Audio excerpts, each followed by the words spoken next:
Okay, perfect. Thanks. Welcome everyone to our special workshop today for the Appalachia region by the Business Climate Leaders Action Team. Just a couple of housekeeping things. Folks can mute and unmute yourselves at any point, but please do keep yourself muted so we don't catch that background noise of your dogs barking or whatever. And also, if you have any questions, there's going to be a couple points for Q&A throughout the workshop. If you have any questions, go ahead and put them in the chat. And Rose, one of our interns, is going to be monitoring the chat, as well as Mark and Randy from the team. And so I'm going to go ahead and turn it over to the folks at the Business Climate Leaders Action Team. Randy, you want to take it away? Yeah, welcome everybody. John, really appreciate you having us and appreciate everybody being here on a Saturday. So I'm Randy Salim, a BCLer, CCLer for the last close to 5 years, and I am in the San Francisco Bay Area.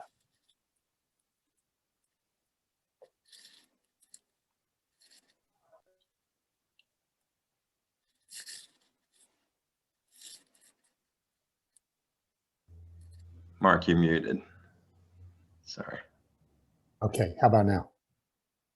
Yeah, okay, good. Sorry about that. I'm Mark Menzer in Reston, Virginia on BCL, and I'm going to turn it over to Rose Bojin, one of our talented, bright interns, who's going to get us started this morning. Hi everyone, excited to have you all here. I'm excited to be a part of BCL. My name is Rose Bojin. I'm an intern for BCL and I go to Michigan State University. I live in the Metro Detroit area in Michigan when I'm not at school. And this is all new to me. I'm learning as I go. So I hear you practice. You learn by practicing. So bear with me as I navigate through this. So we're here today to talk about engaging businesses and influencers and how we do that. What we're hoping that you take away from this next hour and a half is actually seeing how business climate leaders can support you in your efforts, that you'll be able to understand the process of engaging executives and other influencers. And then we'll talk about some key ideas and specific industries that you can focus on, and we'll find a place for you within that work. Today we'll cover a quick introduction of who Business Climate Leaders is, how to engage trusted messengers, and getting engaged in making that first initial contact with them, and then how to run an effective meeting. We'll get a chance to do a role play practice, and you'll get some experience in which there will be a couple of us from BCL or CCL actually talking to an executive, and you can see what that's really like. So how we follow up, how to develop your team, and then from there we'll go into breakout and do some planning for next steps for your state and your area. So a quick introduction of Business Climate Leaders. We're an action team of Citizens Climate Lobby. We are part of the Grass Tops Outreach Lever. We support CCL volunteers to engage businesses both small and large. And then we really focus on developing long-term relationships with these companies. I also want you to know that we have a website, bclresources.org, and all this information is there. We'll put a video of this on there afterwards for your reference, and we'll be covering a lot of material, but we'll have all of that and more as backup for you on there. So why do we engage business climate leaders in the first place? In the last 6 months, we've seen a lot of wonderful movement in the business community in terms of businesses getting engaged. So this is a great quote from Doug McMillan. He is the CEO of Walmart, and he's the chair of the Business Roundtable, and that's a group of 200 leading CEOs. And here's what he said. Climate change is one of the greatest challenges facing the planet today, and we believe businesses are an essential part of the solution.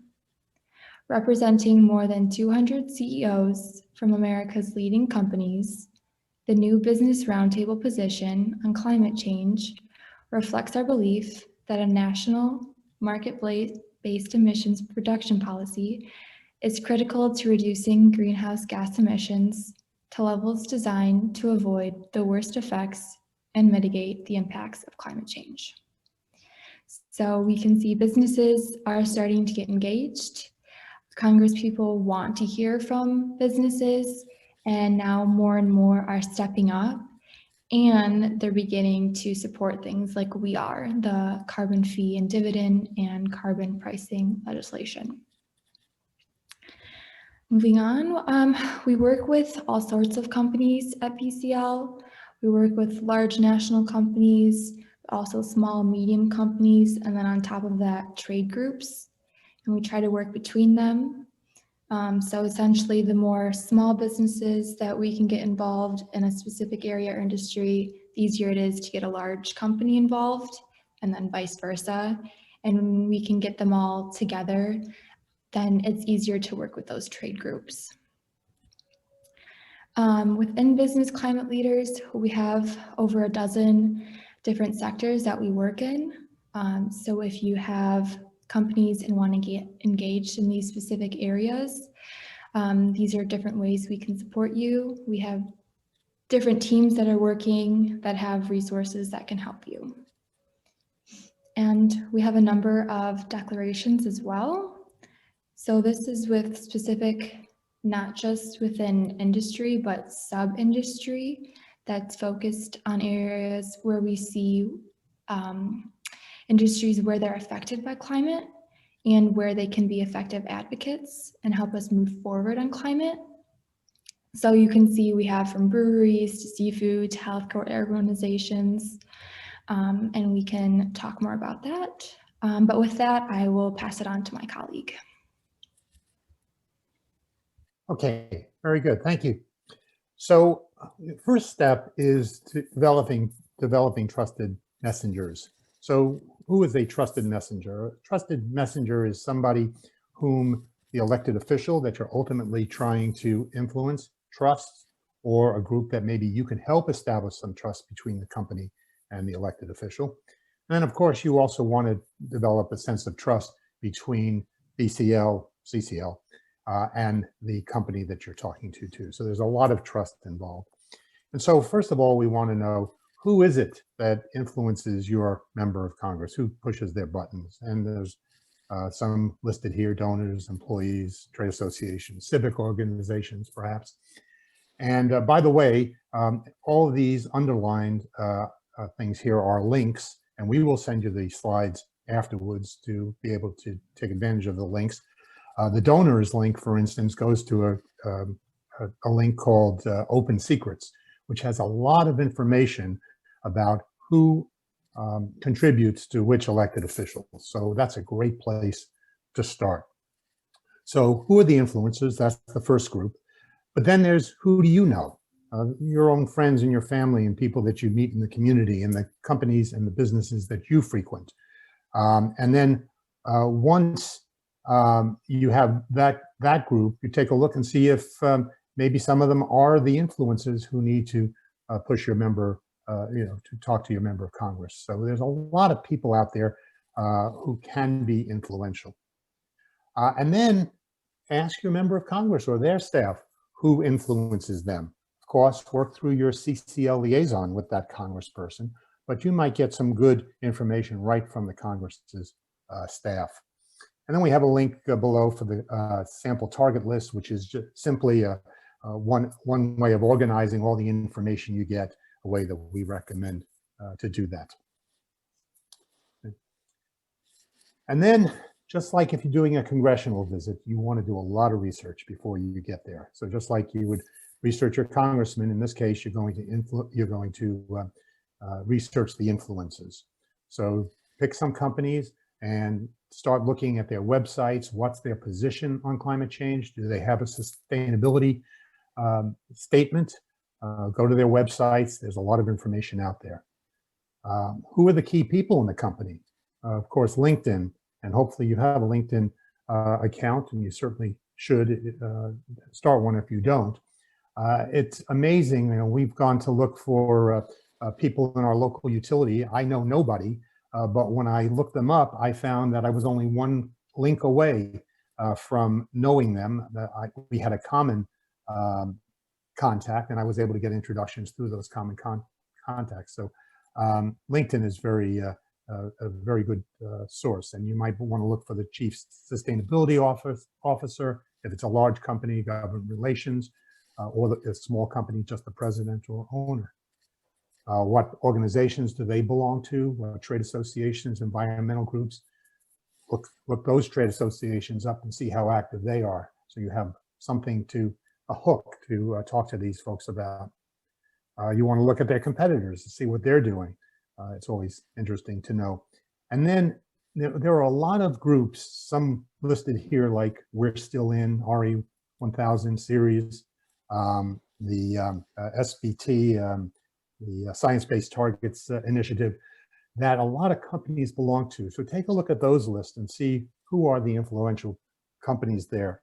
But you just really need to research the heck out of this before you go there, so you know as much about them as they know about them. And then from there, next slide, please. It's time to start pursuing your contact. And some of these sites listed here are great for trying to find out who's who in an organization.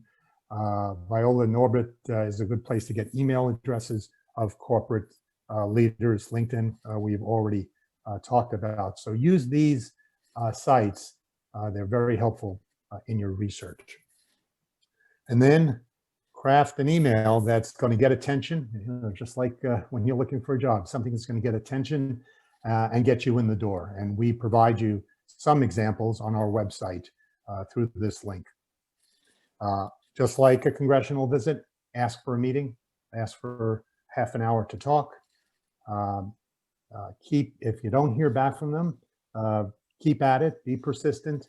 Send them things that are relevant, articles or research that you've come up on that you think they might be interested in. Even after your meeting with them, do that. It's a great way to keep in touch. And then, use whatever you can to meet them and to get in the door. And just like we say at CCL, for everything we do, the 3 Ps: be patient, be polite, and certainly be persistent. Randy, let me turn it over to you. Thanks, Mark. Appreciate it. So you've figured out who you want to talk to. You've gotten, how to connect. You've connected with them, sent them, and they've actually said, hey, yes, would love to meet with you and hear what you have to say. So now's the time to actually figure out how we do that. And it's very similar to how we prepare for our congressional meetings, as Mark pointed out. Similarly, kind of looking at kind of setting an overall strategy for how we're going to engage with this company. What would be of most interest to them in terms of carbon pricing, in terms of working with CCL, in terms of the EICDA.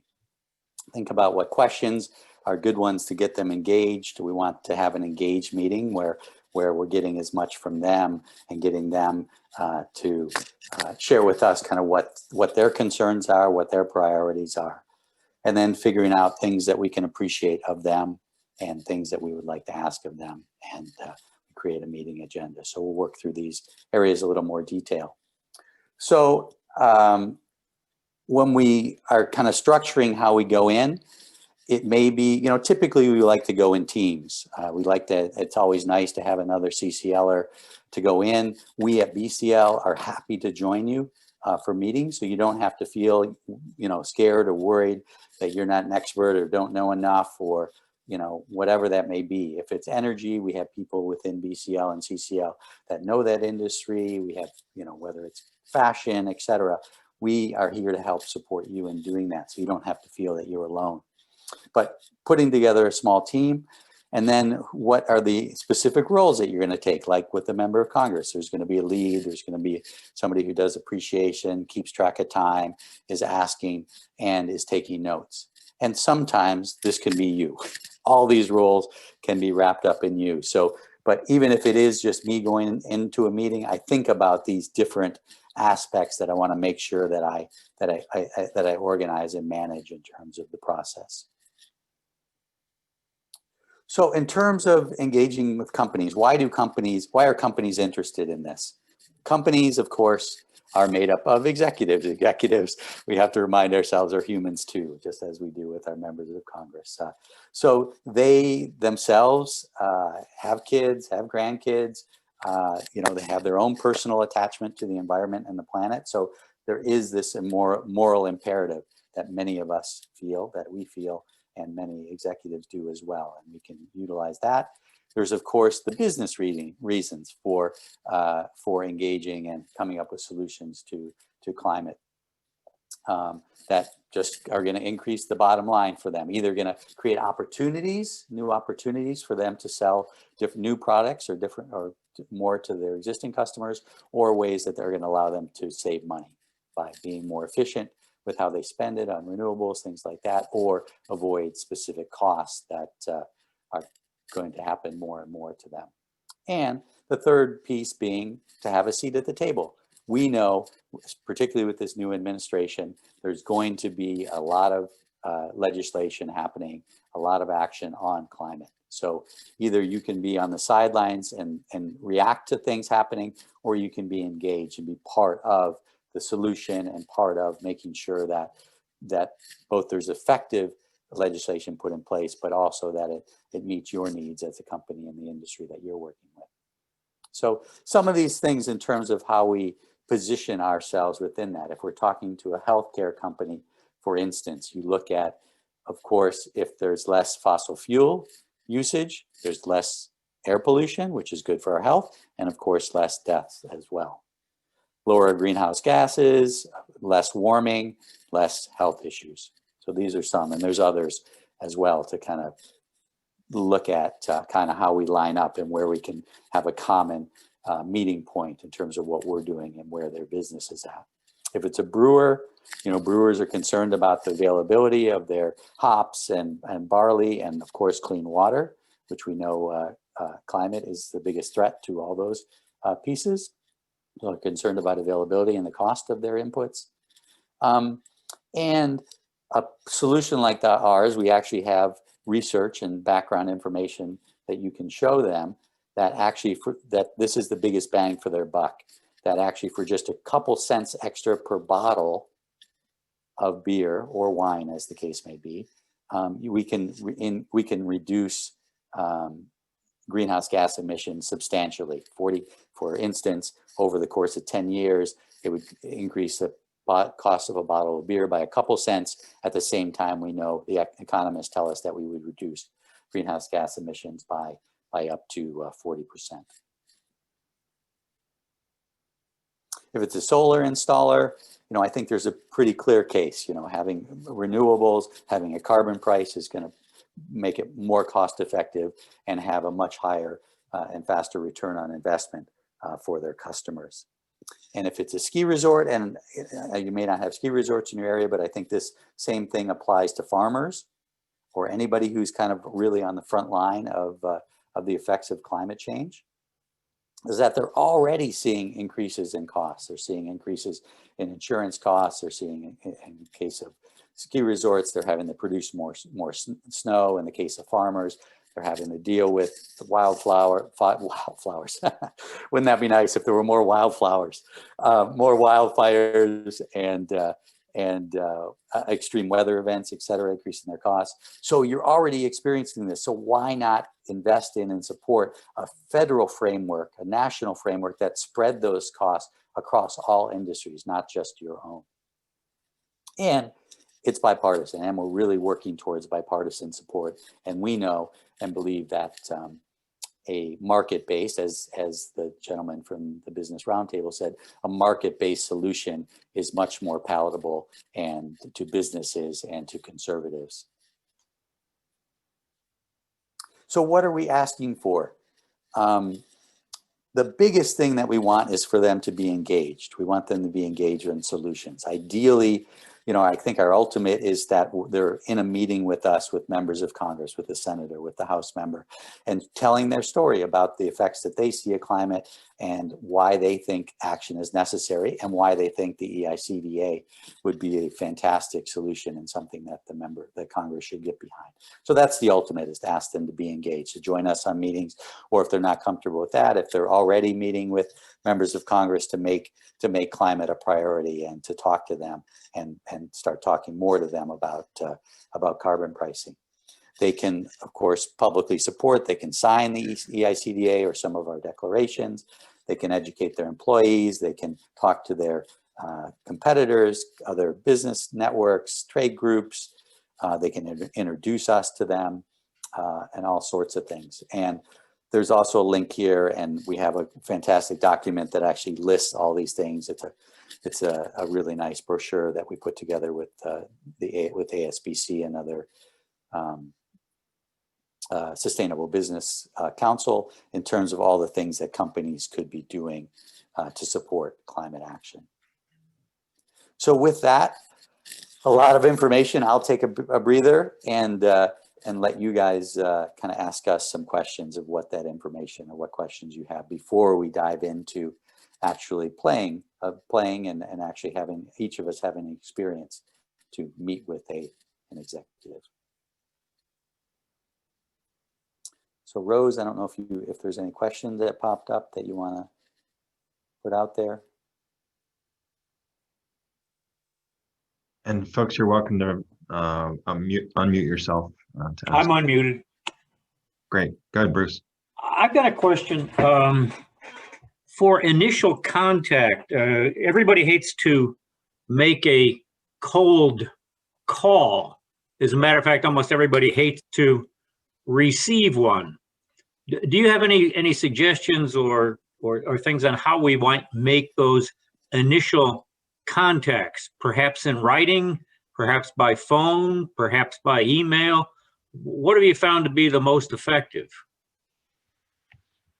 Well, I will say I had a recent experience where we're trying to reach the our state utility, and I don't know anybody there. But as I was mentioning, using LinkedIn, I was able to find a common person who made an introduction to me, for me. So, you know, an email that copied me and introduced me to the person there.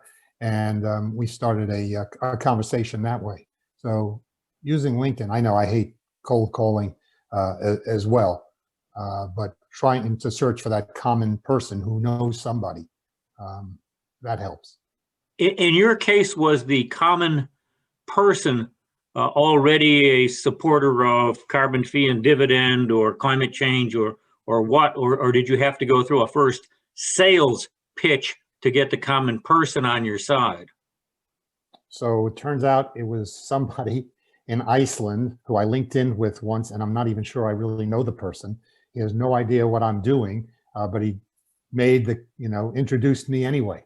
And so, you know, it wasn't a strong introduction. It wasn't my best friend, Mark, but nonetheless, it was enough to get that conversation going. Yeah. So you would advise secrecy whenever necessary? I'd advise using whatever resources you have. Yeah. Very good. Thank you. Yeah. Just elaborating on that. Yeah, definitely the easiest place to start is people you know, whether it's businesses that you know, a solar contractor that you've used, or you know, a restaurant that you go to, or brewery you frequent, things like that. Obviously, where you have some personal connection is the best starting point. But I would say that, you know, things are warming up. So instead of cold calls, it's more warm calls now. I've actually been surprised since the first of the year in sending out emails, how I'm getting a higher response rate of people. Like, you know, it's just more, I think, in the air, as it were, you know, in the media and stuff. And there's more, especially if you're connecting with people in the sustainability area or companies that, you know, are concerned about climate, that they're already working and they're looking. Everybody wants to know, what else could I do? What can I really do that's going to make a difference? And I think we're offering an easy way, a structured, systematic way for them to get involved. And if I may add one thing, can you hear me? Yes. Yeah. Like Mark and everybody else said, like the long view is so important. So maybe that first person you connect with, will not be the right one, and you might not be the right business. But when you get one person on board or one business on board, then you can say, oh, and they're also in. So then you kind of build on this snowballing effect.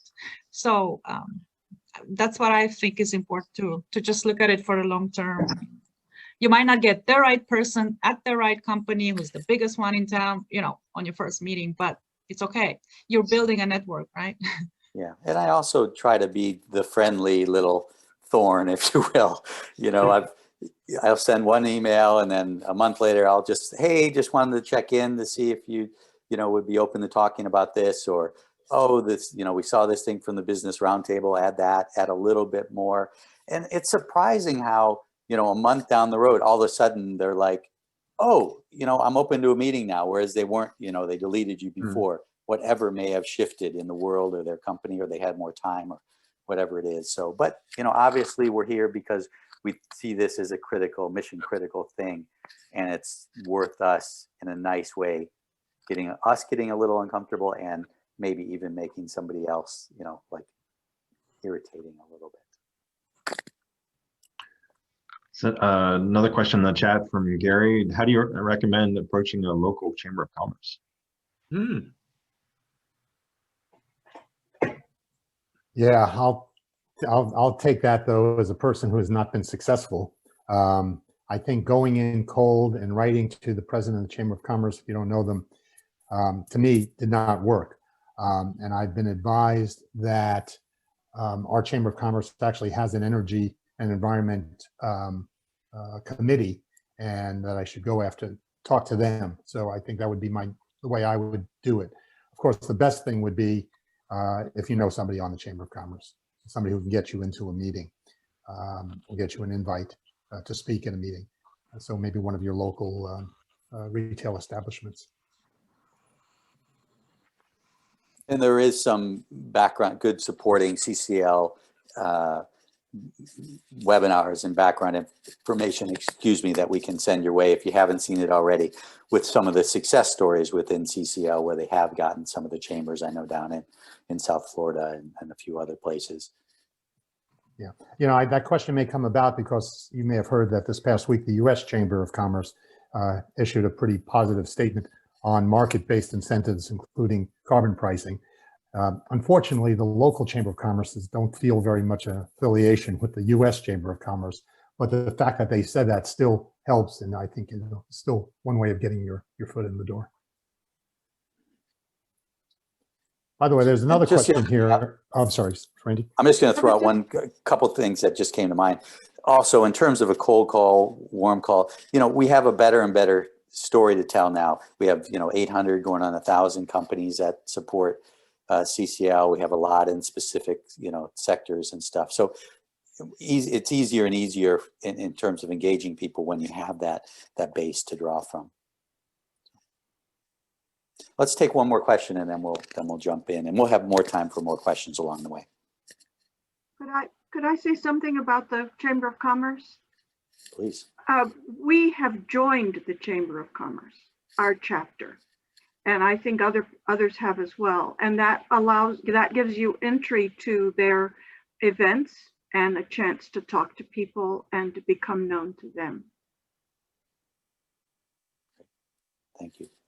So with that, there's something I wanted to say at the outset, which is what we're presenting here really works for any company. It works for big companies, small companies, and it also, the methodology or the process is the same, whether you're talking to, a Chamber of Commerce, whether you're talking to your municipality, or a leader of faith.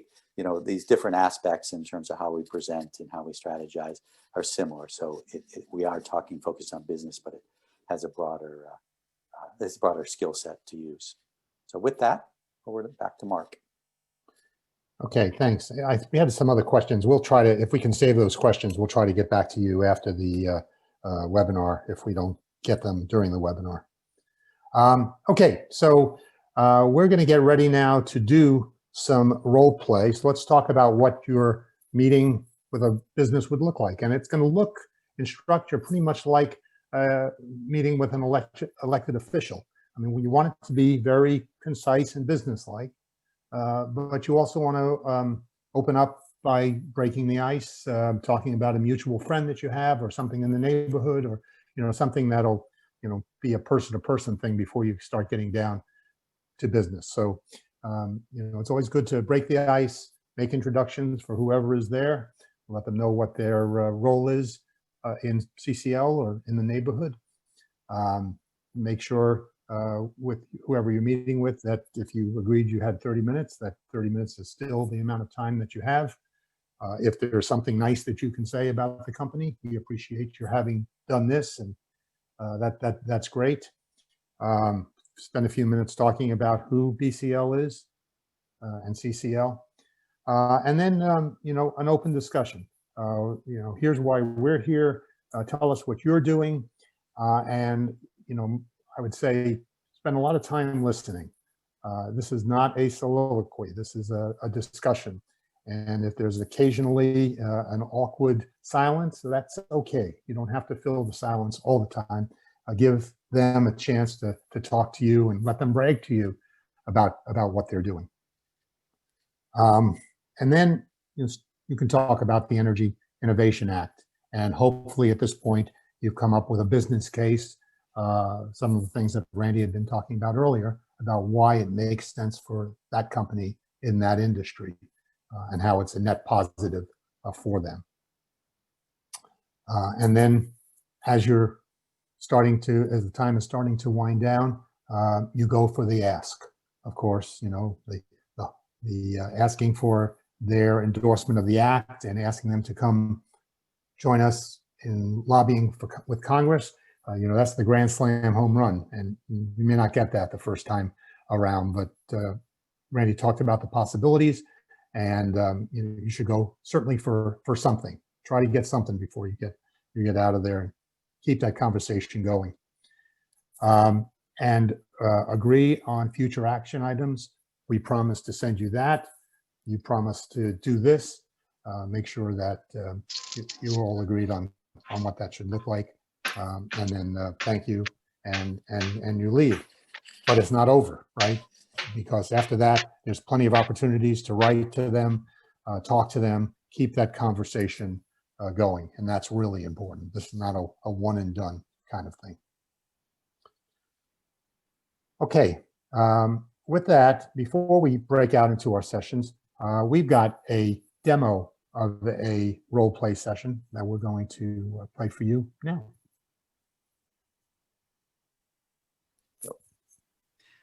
Hey, good morning, Bruce.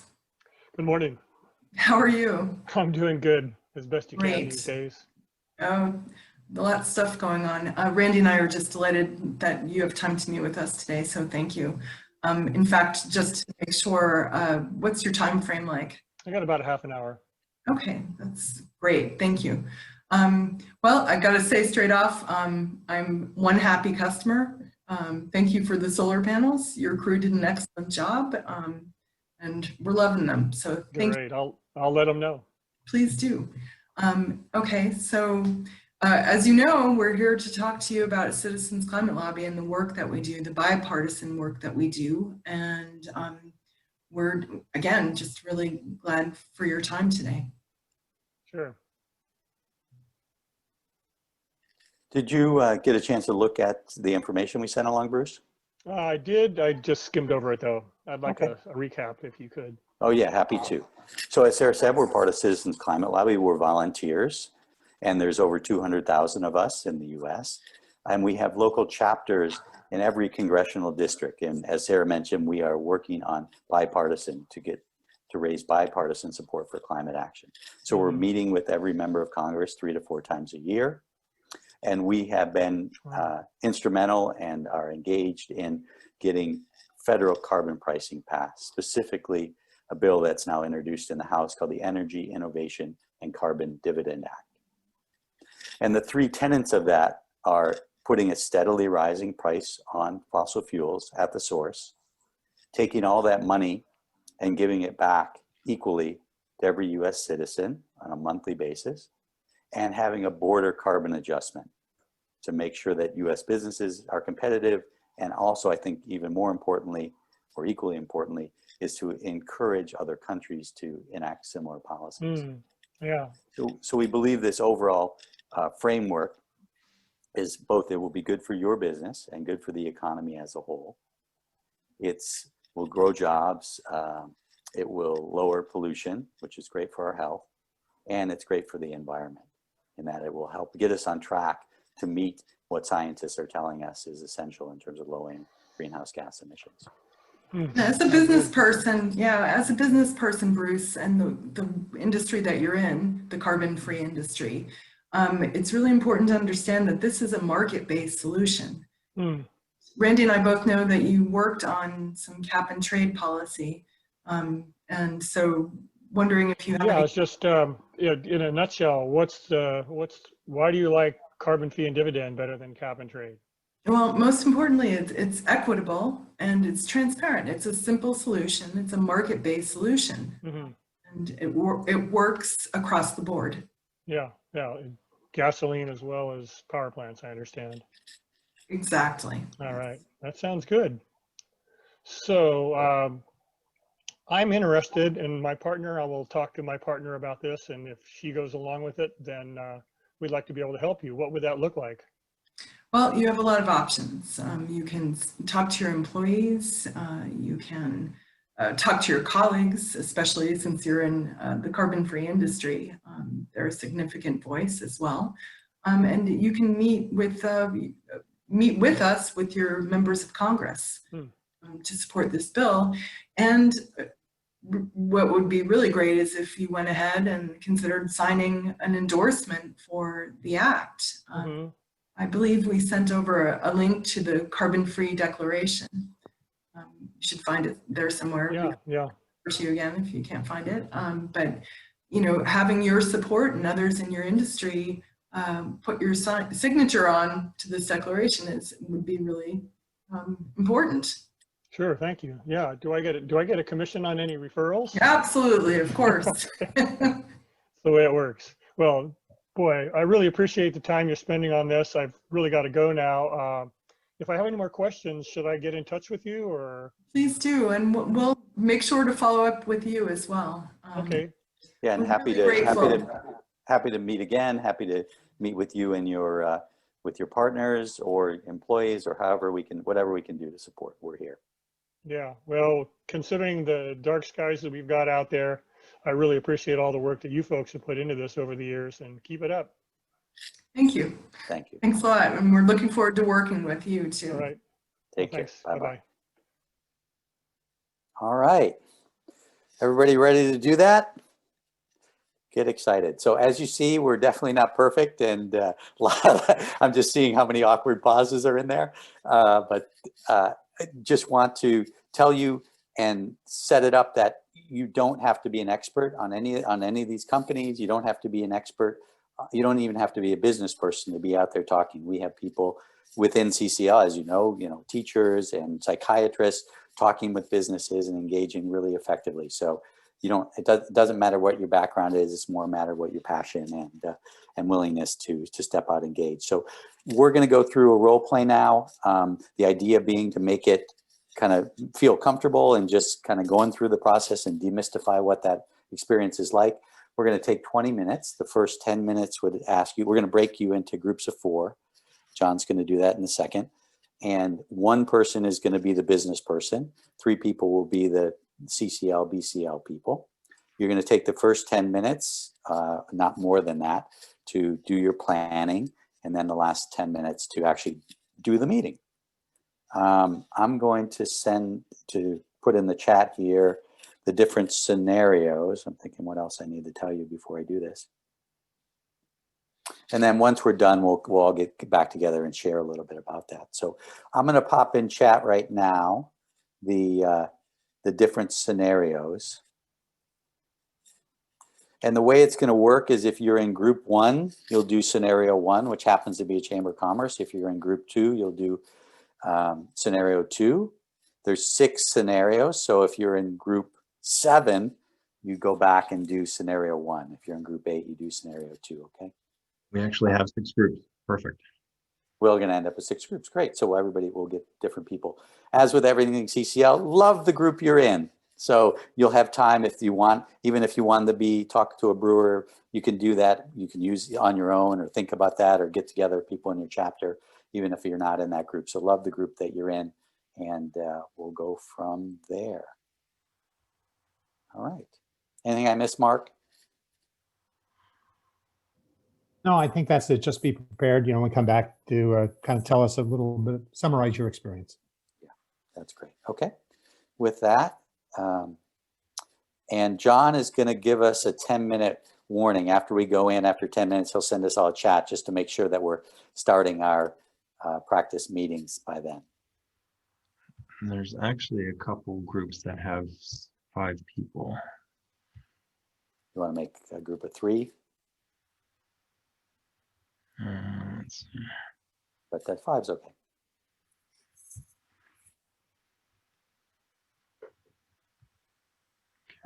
Bear with me 1 second. Curtis asks if we can break out by state. We're going to do that. We're going to, after we do the role playing, we're going to break out by states for our last half hour where we actually do some planning. So at least for the role play, we decided to just make it within, anybody is going to be in random groups within the region. But thank you. Okay, I think we're all set. And I'm going to send you off now. Thank you, John.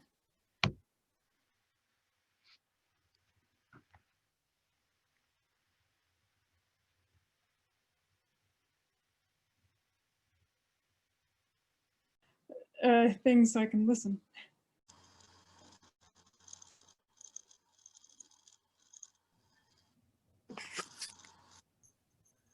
Are we back in the main room now?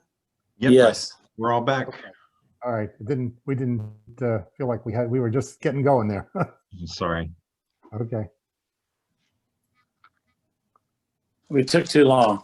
We were just on the verge of convincing our Chamber of Commerce to do everything. All right. Well, time does fly when we're having fun, as they say. So, you know, as with these things, the planning is 90% of it, and then the execution. But so hopefully you had at least some chance to plan. Anybody have any comments or things that came out of that for them personally or as the group that were interesting or useful? One thing I want to say is, so one person, I can't remember her name on our team.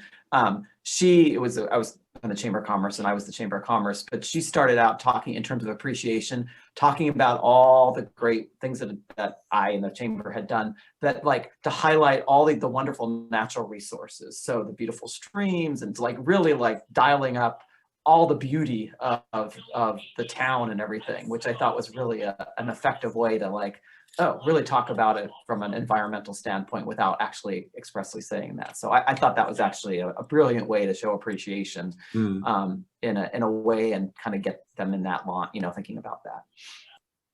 Any other comments? Thank you for that. Yeah, one thing I was going to mention, we didn't get to it. I was going to mention to my team is that one of the things that might appeal to businesses right now is that they see a lot going on suddenly in Washington, and a lot of potential regulations on them dealing with climate change. And of course, one of the provisions of our bill is to try to pull back some of the new regulations, you know, having this fee in lieu of lots of other regulations. So that's something that should appeal to the business people. Yeah, that's a really good one. We had a tea partier who was the business owner, which was me. So that, I think that was really good. That would be a good framework for that as well. So, but my group did fantastic. Anybody else would care to say any questions that came up or anything that they learned that they want to share? Well, I was played the company for a fish company. I played the leader of the company or whatever, and I felt like as my role, I had been too agreeable to everything they were proposing. But we've the one lobby session I did join last fall. The guy didn't say much of anything, so he certainly didn't, you know. So you might as well expect it. They're not necessarily going to come out with a lot of statements. They're going to listen to you more than they'll say back. Mhm.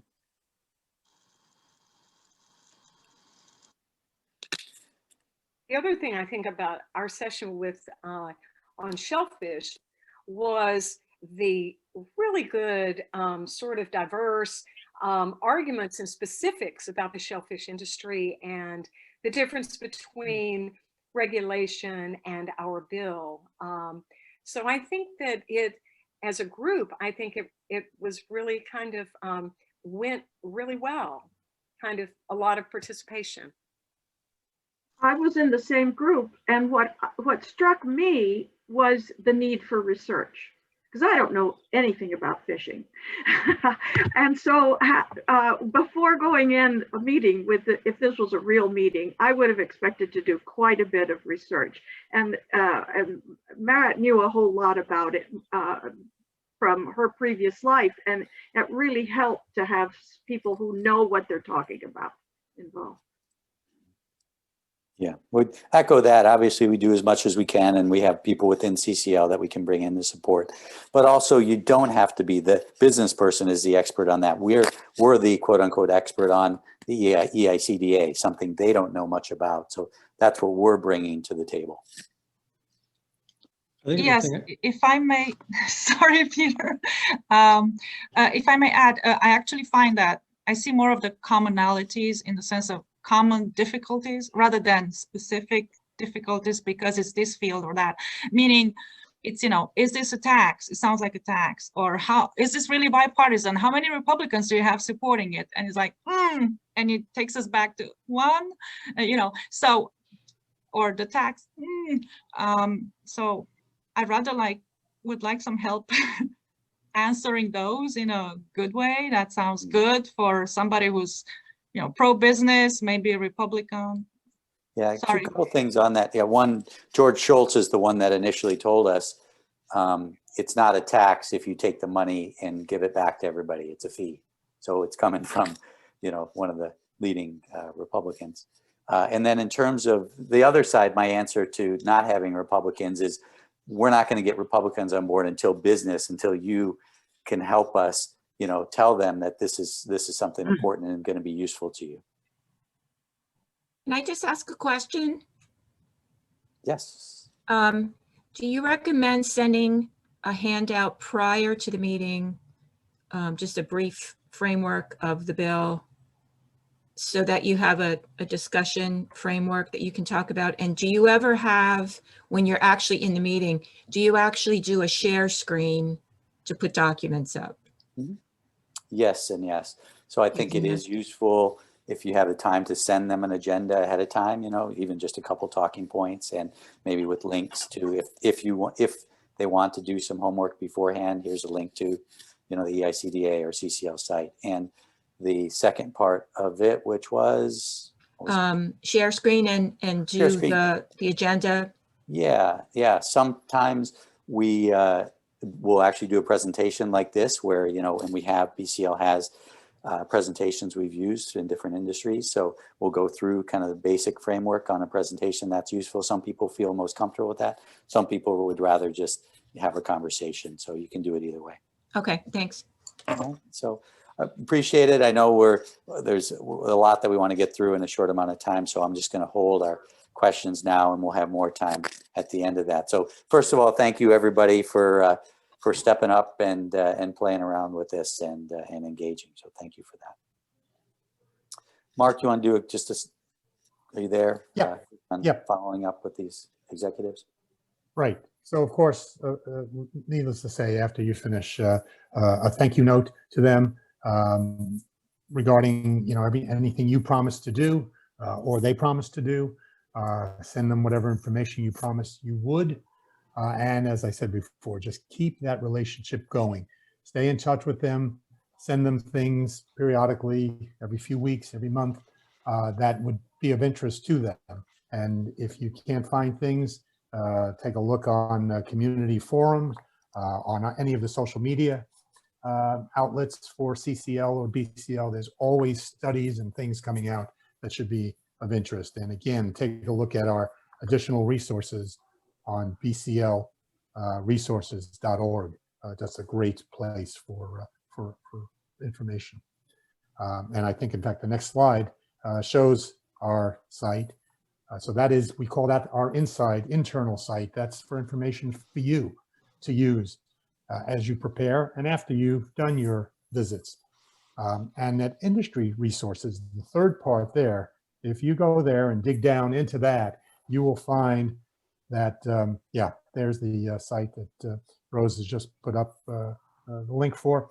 If you dig down into that, you will see information on several specific industries. And each of those industries in BCL, we have a sector team, and there are people there that you can contact for more information. Or you can become part of that sector team if you have a real interest or some expertise in that industry. So there's a lot there. And then, you know, you can actually get involved with BCL and become a member and be more active in the things that we plan to do. I'm getting pushed along here, I guess. So take a look on community, and you can see how to get to us. And then finally, you know, how developing your team. Don't do this individually. Try to find a team, at least one other person. It makes it a lot more fun. You pick each other up as you go along here. You know, there's a variety of things that you can be doing. If you're a leader type, then be the leader. If you are the kind of person who can, you know, make some calls, do some emails, take on that. If you're the kind of person who likes to stay more in the background, as you saw, we have lots of research that needs to be done before you can have an effective meeting. So you can do that, or you can be the person who gets your foot in the door and make introduction. So and you know, meet regularly to keep this thing going. Randy. Great, thanks, Mark. Yeah, so now we're going to break you into groups by state, with West Virginia being together with Kentucky, and John's going to kind of get that ready. And what we're going to do, we're going to take 20 minutes. I realize that we're getting time is running as it does, so we'll at least do 20 minutes here. And for those of you that need to go off and do what you need to, that's totally fine. But we'll bring everybody else who's able to stay back and share a little bit of what went on with you. And what we'd like you to do is kind of talk, and I'll show you in just a second the format to do that. Look at kind of what your ideas are in terms of sectors that you think you should be working on or would be key influences in your state and districts. Who do you know? And actually looking at starting a little bit of a task force and putting your name next to that. And again, whether you can do a lot or a little, but at least maybe finding a place that you can that works for you. So in each group, you will have this document. I'll pop it in chat right now.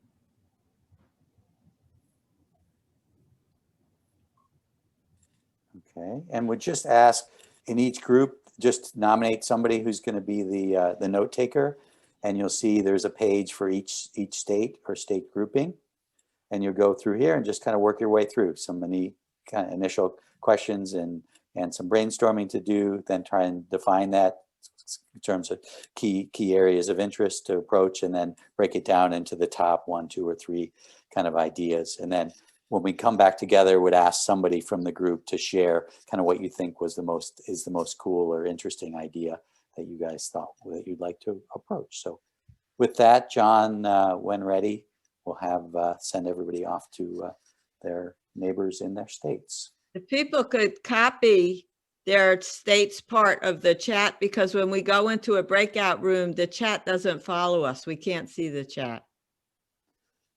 So if you guys, somebody opens this document now, at least you'll have it when you go into your breakout group. Thank you for that. At least, and I will throw out there that Tennessee, Mark's going to be in Virginia, John's going to be with Pennsylvania, I'm going to be with Kentucky, West Virginia. Not to feel that you don't feel the love, Tennessee, but we know that you guys can find somebody to kind of and navigate it yourself to pull things together. I have Rose in Tennessee. Is that okay? Oh, fantastic. Okay. We're all set, and this is for 20 minutes. How are we supposed to copy it? I'm sorry for the technologically challenged. Don't worry about it. There will be somebody in your state that will take care of you. Okay. All right. Have fun, guys.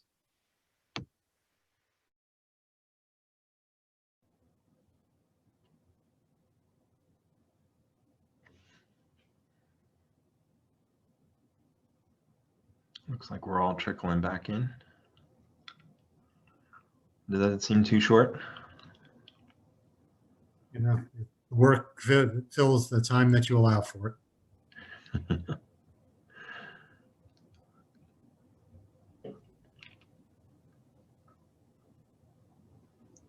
Hey, John. Sorry, I'm talking to myself here. I think we're all back. Hey, just before you get started with everybody, in some groups, if we didn't have time to put together our teams of people, have an alternate way for us to do that before. Does that make sense? We didn't have time to put together our teams to get our names associated with the team, but people might still be interested in doing that. Okay. We'll send a follow-up to everybody and kind of put everybody's plans together, and people can add their names on and stuff. So, but again, really appreciate everybody jumping in and offering their ideas. We've come past the end of our hour and a half, but we're going to stick around. So, but feel free if you need to go to do that. We really appreciate you being here. We're going to have some time for discussion. Just want to put a little plug for BCL here. Follow us on social media, and I'll leave this up. This is just resources, ways to find us. And you can always email us at info@businessclimateleaders.org. So with that, we'll just kind of open it up. If each group, maybe John for Pennsylvania, if you or somebody from Pennsylvania wants to share maybe an idea or two that came up. Yeah, sure. Mary, that was a good idea. If you guys want to put your names on that document you were just adding to, that might be a good way to keep in touch. So Pennsylvania, we decided probably the best thing to do is come up with a team, like a statewide team for endorsements. And we looked at the key industries, agriculture being a key one, life sciences, which should be health and education. Plastics is oddly enough, because of the natural gas industry here in Pennsylvania, plastics is a big industry, as well as the natural gas industry. Let's see, what else? If anyone else wants to chime in with anything. Tourism was the other one. Right. The problem with Pennsylvania, as you all know from following the political news, is there's really several states in one. And so there's not one thing that works everywhere. And so we're trying to find some ways some things that are everywhere that we can work on together. And that's going to take some work.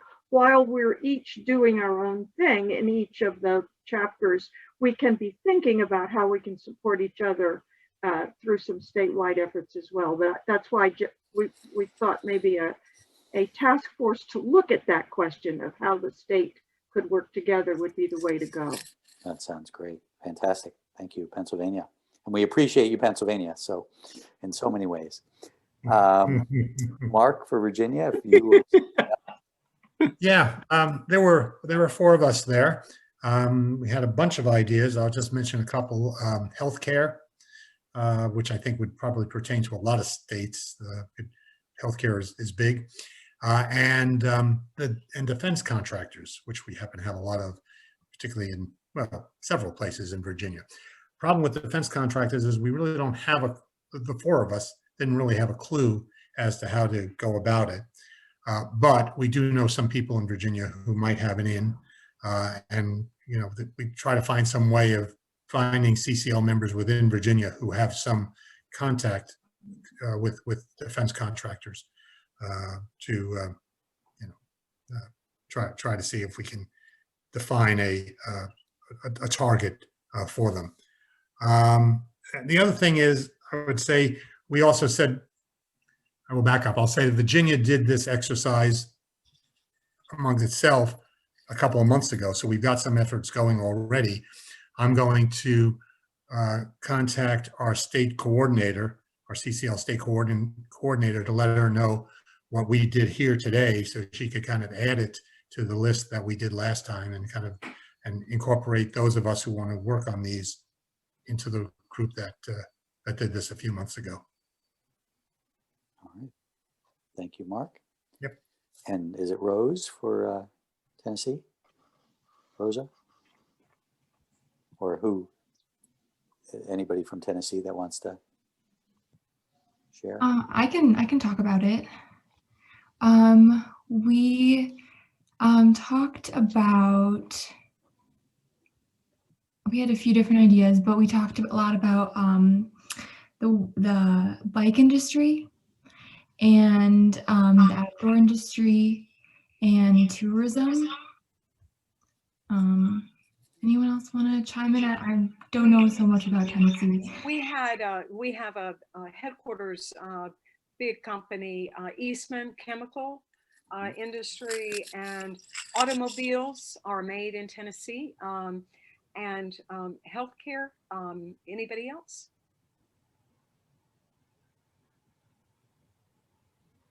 Yeah, Yes. I want to mention the outdoor industry because I think that there's a lot of potential there. We talked specifically about bike industry too, bike stores. Also places, sorry, like Patagonia, they have a store in Nashville. And then we just barely touched on it, but banks, we're thinking, you know, with the divestment movement going on, and this can probably be anywhere else too. It's a lead to explore. You mentioned Nashville. I don't know how big the music industry is in Tennessee, but you know that could be a very influential. I just was thinking about that, John. That's so funny. We didn't talk about it in our team, but you know, Tennessee's the soundtrack of America. Mm-hmm. So we have bluegrass in the east. We've got a lot of jazz and various things in Knoxville, and obviously the country music scene. So I think that would be a good way to go. My brother's a jazz guy who's connected with the head of jazz department in at UT. But anyway, yeah, I think music. It's so funny. It just popped in. Yay! Let's think about that one. I think that's a beautiful one. Yeah, they have obviously so much cultural credibility, and you know we've tried to get in sports figures, you know, but getting music. I haven't heard any songs I can think of about climate change, but you get them on every other social issue. So it's time for more of that, and of course, just getting. There must be some country singers out there that are concerned about climate change. So, all right. So quickly on Kentucky and West Virginia, I'll just do the top line and people can chime in. But distillers, Chris and Paul in Kentucky have made inroads in talking to distillers, big obviously in Kentucky, but I guess the members of Congress in West Virginia like bourbon too. So that's a good thing. And the healthcare industry pops up for all of us, and particularly in West Virginia, one of the biggest or the biggest employer, as well as people like Walmart and a lot of manufacturing. So maybe not headquarters businesses, but manufacturing plants and big retail that you know are big employers and worth engaging with. So anybody else have any input there?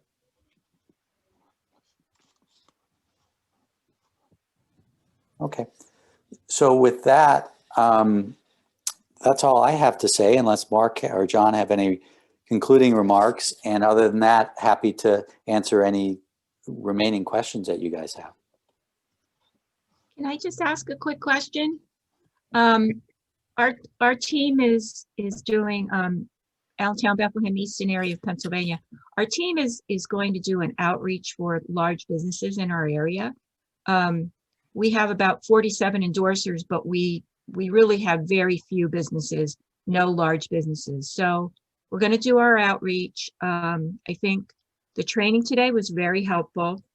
And in addition to our outreach, we want to write an op-ed about carbon fee and dividend, about CCL, the bill, but we're struggling with who should actually author the op-ed. It could be one of our team members. We don't really have a large business leader who's a supporter. So we're thinking of maybe 2 college professors. We have 2 municipalities that have endorsed, state legislators. Does anybody have any feel for who would a large business listen to other than another large business owner?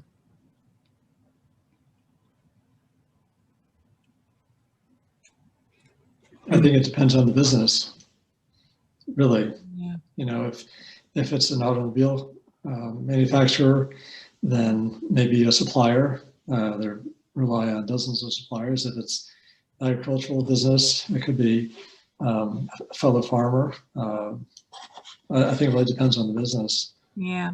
I mean, we'd like to get, the idea of this op-ed is to partner it with our specific outreach to large business. We're not going to mention the large business names, but I think we're going to say that, you know, we are currently reaching out to large businesses. And for large businesses, it could be, if there's a recruiting company, recruiting companies are very aggressive. They love to talk with people, and their whole job is to create jobs and get people hired. And yeah. if they were, you know, if they were speaking to industry would listen, I think. But wouldn't they first have to be an endorser? That could be, yeah. Check out the list of people in Pennsylvania, economists in Pennsylvania that signed on to that economist statement. We've been using a lot of those in Kentucky. Okay. Randy, I have a question. And that is, it seemed to me, I learned about what was going on with the Business Roundtable through BCL, and that was exciting, and the Fed and all that. But isn't Walmart, the CEO at Walmart, was he the head of the Business Roundtable? So what can we do with Walmart, given that, you know, what do you think? Yeah, he's the chair of the Business Roundtable. And Walmart, we were talking about this in our group as well. Walmart has been, you know, a real leader in terms of commitment to greenhouse gas reduction for themselves as well as their whole supply chain. So, you know, the answer is, how do we reach these big companies? That's still something we don't have a, you know, a one-size-fits-all solution to.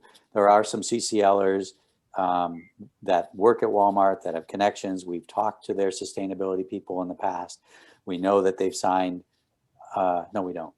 They haven't signed CLC, but who is it? One of the family members, the former chair of Walmart, is on CLC's Climate Leadership Council's board. So it's, you know, CLC hasn't, even with him on their board, they haven't got Walmart to endorse CLC. So, you know, it's, you know, can we get there? Can we get local stores, you know, the whoever it is, store managers, you know, a group of them to say this is important to us and run that up the corporate chain? You know, I don't know. We kind of have to try it from all angles. May I say something? We did something similar with Kroger. I mean, we had our regional conference here, and we happened to meet somebody representing them, sustainability or so, at an event, and we approached them. So we got their support. It was Kroger Nashville, I think. So obviously not national, but I think it's good, Kroger. I mean, if we can work our way up, that's fine too, right? Everything counts. I have a question.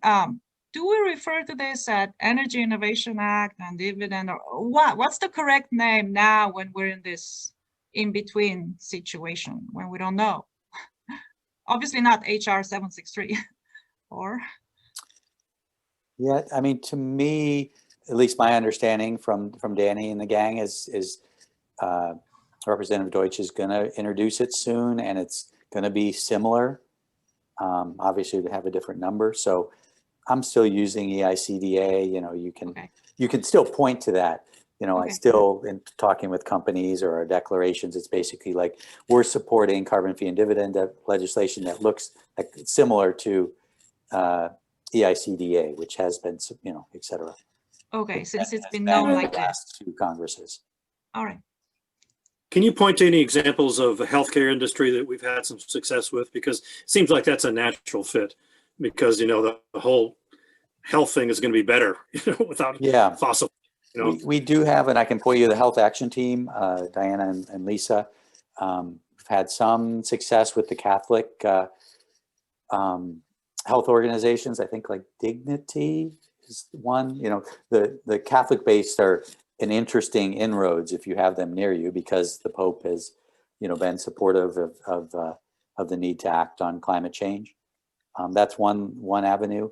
And then we have, 1,100, I think, doctors and nurses signed on already to our healthcare professionals declaration supporting that. So we can provide you with more information and connect you. So if you want to email me, and I can point you and get you connected with Lisa and Diana, the healthcare team.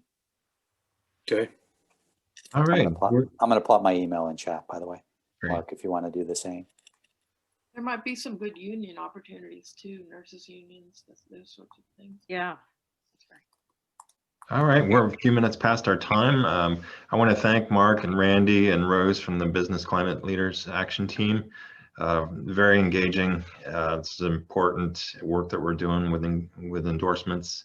I want to thank all of you guys for coming today, spending a couple hours on your Saturday. Thank you so much for the work that you're doing. And I hope you have a great rest of your weekend. Thank you. Yeah, another shout out to Rose. This was her first big kind of BCL, CCL presentation. So great to have young people stepping up like that. And the other young person, John Clark, who's always full of energy and enthusiasm and doing so much work. So appreciate it. Thanks for having us. Thank you. Great presentation. Thank you. Yeah, very useful. Thanks.